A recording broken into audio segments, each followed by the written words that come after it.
What's up, MMA fans? It's Tudor Leonte from Sherdog here, and today I'm with one championship heavyweight champion, Mr. Brandon Vera. Hello, Brandon, and welcome back on Sherdog. How are you? I'm good, Tudor. Thank you for having me back on Sherdog. I appreciate you guys. How's it going? Everything is going on very, very well for us. And how about you? Man, I cannot complain. You know, we're here in Singapore getting ready to defend our title. We just left Florida, which in today's world is a blessing because Florida is wide open. So it's nice to be in an area that's more normal than most. And then we come to Singapore and get to put our show on. How are things going in Singapore? Have you had the chance to, I don't know, to step out of the hotel, or are you in a sort of bubble? We're sort of in a bubble. You know, we can order stuff, we can have things, but Singapore government has things pretty strict just to make sure that all the events can still run, that people are staying safe. Because with doing these live events, with doing any kind of event, if one person is positive, boom, whole thing goes sideways, you know? So they're doing a very good job of keeping everything in the bubble and keeping track of where everybody's been going and making sure we're doing what we're supposed to be doing while we're here in Singapore to make sure we can make it to the event. Yeah. It makes sense. Yeah. You are now there in Singapore since you are scheduled to defend your heavyweight crown against Arjan Bhullar. Before we talk about the fight itself, I've seen photos of your training camp. And I mean, it's pretty known that you have trained with your former adversary in the circle, Mr. Aung La N Sang at Sanford MMA. How was, your meeting outside of the cage and, training together? So when Aung and I first, when we fought in Japan, we were in the back doing our medicals and we started joking and laughing and talking to each other then. So we've been friends, you know, we've been fans of each other, and then we became friends over there. I've been friends with Martin Nguyen for a while, and then he's been at Sanford. Corona hit, the entire world changed. Like, it's hard to find anybody to train with. That being said, I'm also in Asia. I live in the Philippines and in Guam. That's in Southeast Asia. When Corona hit, I couldn't bring coaches over. I couldn't bring training partners. I couldn't bring anybody. It didn't matter how much I was paying people. Nobody was coming to Asia to train. The rules are stricter in Asia. You have to wear face masks. You have to wear face shields. You know, you have to do a lot of different stuff. And people are just not ready to do that. I've been planning to go out to Sanford MMA for a while. I think since October of last year. But I had to film a movie in the Philippines. So as soon as the movie was over, we went back to Guam. I talked to the wife, we made some plans, and I called the guys. Talked to Aung, I talked to Martin. I talked to them. They both said, yeah, bring your ass out here. I talked to Coach Henry Hoof. He said, come on out. And then from Guam, we went straight to Florida and did our camp there. Being at Sanford MMA and training with those guys is definitely a godsend. It's like having, I don't know, it's like finding the family that you haven't had. It's like finding family you didn't know you were missing. And so we'll be moving out there part-time. We'll still live in Asia. We still work in Asia. I still love Asia. But for me to stay and become the champion that I want to be, I have to stay at Sanford to train until I decide I'm retired.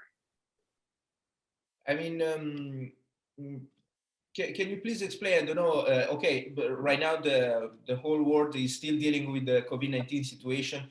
But in your opinion, which is the main difference, between training in Asia and training, I don't know, in a team in the United States?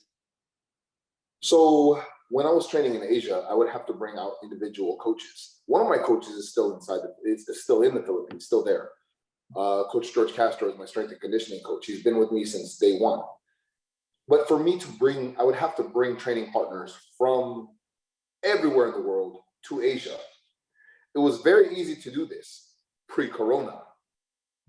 Corona happened, if you're not a citizen of certain countries, you can't even go to those countries. If you're not a citizen of the Philippines, you can't come into the Philippines. Everywhere in Southeast Asia, there is a quarantine. No one that I wanted to pay to come train with me was going to do a quarantine. No one wanted to do quarantines. I understand. If you live in a place that you're not quarantining, you don't have a reason to quarantine, why would you go somewhere and go be locked down for 14 days, you know? No matter if you're getting paid or not. So Florida, wide open. No mask mandate. In the United States, Florida is like the bottom 4 or 5 for Corona cases. They're having live event shows. Like Florida, whatever Florida's secret sauce is working. Everyone who's everyone right now in the world is training at Sanford MMA. Everybody there is probably like top 10 in their respective weight classes in their respective organizations. So you have so many fine athletes there to train with every day on a daily basis, twice a day. Everybody there is focused on becoming a champion and actually very, very supportive of all of their fighters, like from their coaching staff to their training centers to everybody checks on everybody. Everybody hangs out with everybody. My first day at Sanford MMA, we trained, and then they said, Brandon, tonight we're gonna have a viewing party because I guess some of the guys were fighting on the show. So everybody came back that evening. We were watching all the fights and hanging out. Everybody brought their family. Everybody brought their kids. So it's a different type of environment. It's definitely an environment that I need to be in. It's very conducive to what I'm trying to do for the rest of our career. It's good to know that there are still some places in the world where you know that the life is still let's put it like this, normal. And as far as I know, as far as I hear, things are improving overall. You know, yeah. But let's now talk about your upcoming fight. Like I said, you are facing Arjan Bhullar. Everybody more or less knows his fighting style. He's a great wrestler. So I have to ask you here, what have you planned to stop his, his takedowns? I wrestled this whole camp. I trained with Sanford. That's all I'm going to tell you. I'm not going to tell you anything else about the fight or the fight game or my strategies. But everybody talks about his wrestling. His last fight, he didn't take nobody down. He only boxed. You guys never talk about his boxing or his head movement. He's got great boxing. He's got great head movement. His wrestling has become secondary. So I've just been training with all the amazing athletes at Sanford, with all the amazing coaches. And then if you guys want to see what I'm going to do, you have to watch. Sure. Of course. I believe our fans are pretty, excited for this match, and they are all waiting for to watch it. But I mean, when did when did One Championship communicate you that you are going to fight? Since I don't know, it has been with these pre-recorded events, things have been handled a little bit differently. So I don't understand the question. I really don't understand the question. Sorry. When did One Championship communicated you that you are going to to defend your belt? They told me this maybe, I don't know, 10 weeks. I don't know, 10 weeks or 3 months ago. Like me and Arjan signed the contract right before Corona happened. So we knew we were going to fight each other before last year. We knew before Corona. So we just been waiting on a date, waiting for a venue, waiting for the time of us being able to get together. So just waiting. We just been waiting on a date, and I don't know when I got it. I've been traveling the world and going around. I shot a movie, went to Guam, went to Florida, and then came back this way. So I don't know when I found out, but it's been a while. We've known about each other. I mean, we signed a contract last year, so we've been focused on each other for a long time. Yeah, actually, I wanted to to have your opinion. on the pre-recorded events. You know, the fact that right now your fight is going to take place in a few hours, but is going to be aired.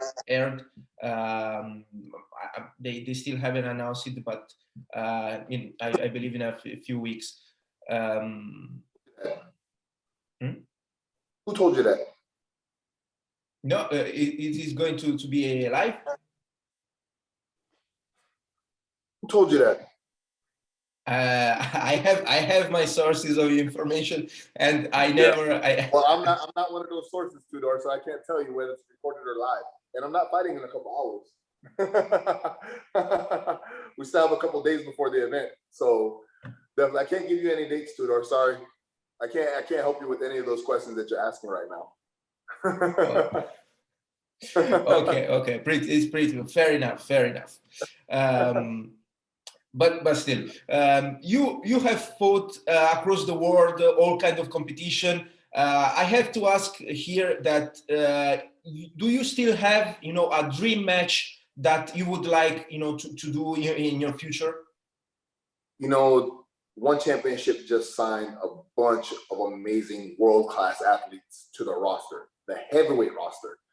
So all of my dream matches are coming true. You have 13-time world champions, 8-time world champions. You got amazing undefeated guys coming into our ranks.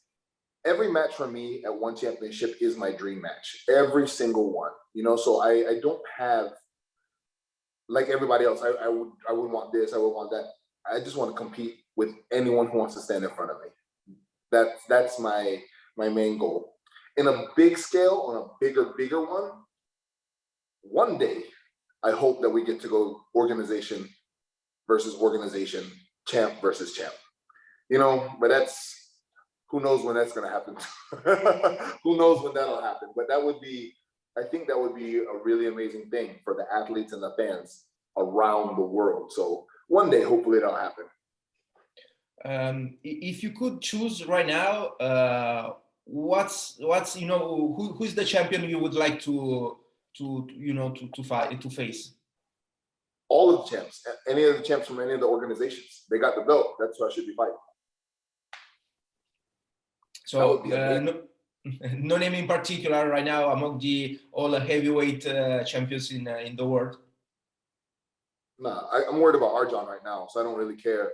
I just know if they have a belt, that's who I should be fighting. But right now it's about Arjan. If I look past Arjan, I might catch an ass whooping. So hold on, one fight first. Sure. Before I let you go, there is a last topic that I would like to discuss with you. You are part of a group of former UFC fighters like Kung Lin, Nathan Query, and John Fitch, that filed a class action lawsuit against the UFC. I would like to ask at what point is the lawsuit, and let's start from there. So we are 7 years into our lawsuit, our class action. The judge has given us the opinion that he is going to be giving us his class certification. Once we get our class certification, if it hasn't been issued yet, I don't know if we got our class already.